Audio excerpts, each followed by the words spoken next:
I'm Brad, and I've been a tour guide for nearly 10 years. It's been my pleasure to show the best that my country has to offer to the hundreds of guests I've hosted over the years. Now you get to be my guest as I take you on an eco tour of paradise.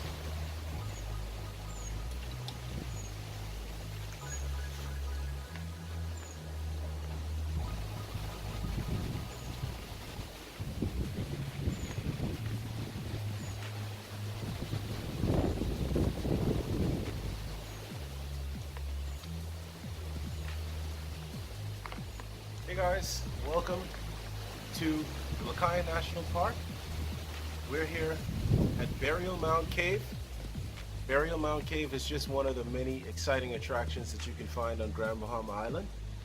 Now, Burial Mound Cave has some important historical significance because it was in fact where the remains of the native tribes that once inhabited the Bahamas are located, some of them anyway. Now, upon charting one of the many caves you can find on Grand Bahama, divers would have stumbled across some pillars, or what would have appeared to be pillars, but actually on closer observation were neatly stacked stones that basically revealed a burial site. Now, it is speculated that these burial sites deep within the cave system were in fact reserved exclusively for royalty. Okay, there were 4 separate remains found along with artifacts that gave us that impression. And these remains were said to be of the native tribes, the Lucayans. Now, Lucayan actually comes from the words Lukukiri, which means island people. And these island people would have adopted this name only upon migrating and taking to the seas, where they would have hollowed out tree trunks into canoes that could hold up to 80 people, and they subsequently made their way through what's known now as the Caribbean, ultimately settling in islands like Grand Bahama and the remainder of the Bahamas today. Now, these people were migratory groups, nomadic tribes, specializing in fishing, and although they were very in tune with the seas, they managed a very peaceful existence, mainly sticking to, of course, food from the water, but also practicing light farming. Now, the native tribes are very significant because they represent what would be considered the Aboriginal people of the Bahamas. Now, we date their arrival to around 580 AD, so they predated Columbus by quite a great amount of time. And basically, Columbus would have encountered these people and noticed immediately their very docile and welcoming nature. I think that has definitely resonated to today in the Bahamas, with tourism being so important and hospitality being one of the key components to why people frequent our islands so often. Now, this cave in particular has 6 feet of fresh water,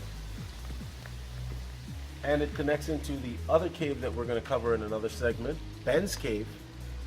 And this cave also is responsible for another very significant ecological find. Basically, we found a swimming centipede. Biologists that were doing some diving. This swimming centipede, or remipede, which translates into oarfoot, is a translucent creature dating back to millions of years ago. Okay, these creatures have adapted to life in a cave system where, of course, there's little to no light and very limited amounts of oxygen. So it is said that oxygen from the regulators had a very negative effect on these creatures. So they live in areas where they have to conserve energy, don't burn up too much oxygen. They move very slowly, and they're around 6 inches or so max length, and they were classified as the Speleonectus lucayensis, meaning speleo, cave dwelling, insect-like, and Lucayensis for the Lucayans that once inhabited the Bahamas. Now these swimming centipedes are left to their own devices, of course, in these caves. We don't want to have too much of a negative impact on their way of life. And fossils of these creatures were found that date back millions of years. So they've existed for quite some time, adapting over many years to tolerate life in a cave. Very solitude life, but creatures like this are really what bring the fascination to caves like this, in which one might consider like hollow, desolate graves, essentially.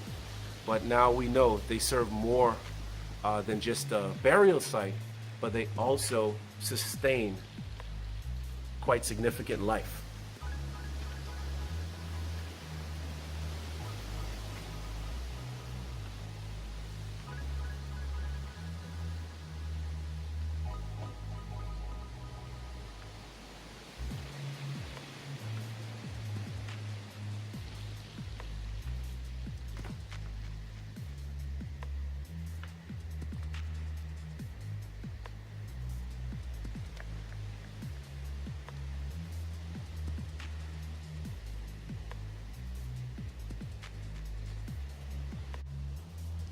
Now right behind us is a fig tree.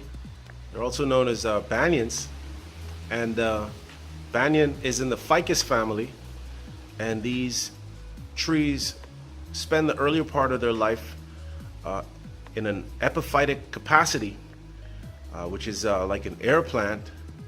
Their seed can be dropped into another host tree, in which they can grow quite large from, up to 65 feet or so, in which they'll spread their roots. That'll reach all the way to the ground and into the soil. And they can turn into a relatively big tree. Now the fruit that is produced, the fig that is produced on these trees, while coming in a range of colors depending on the species, Ficus exotica and so forth, they are reddish, purple, some of them are orange in the case of the golden fig. They are generally tasteless. They are a meal for different types of migratory birds in the Bahamas, but we don't really consume them as humans because they don't really have much of a taste. But we are showcasing this tree in the cave Burial Mound Cave because it has a lot of impact on how a lot of our caves are discovered. Now the banyan or the ficus trees have very strong roots that have the ability to break and loosen the structural integrity of the ceiling of the cave, eventually causing a collapsing due to the sheer weight of the tree, and helping us to find caves like Burial Mound. So they also play a very significant role in the discovery of some of these archaeological treasures that we have unraveled over the years. I'm glad I got to share this part of my home with you. If you've enjoyed the tour, be sure to click the like button and subscribe. Thanks for watching. Maybe I'll see you on our shore soon.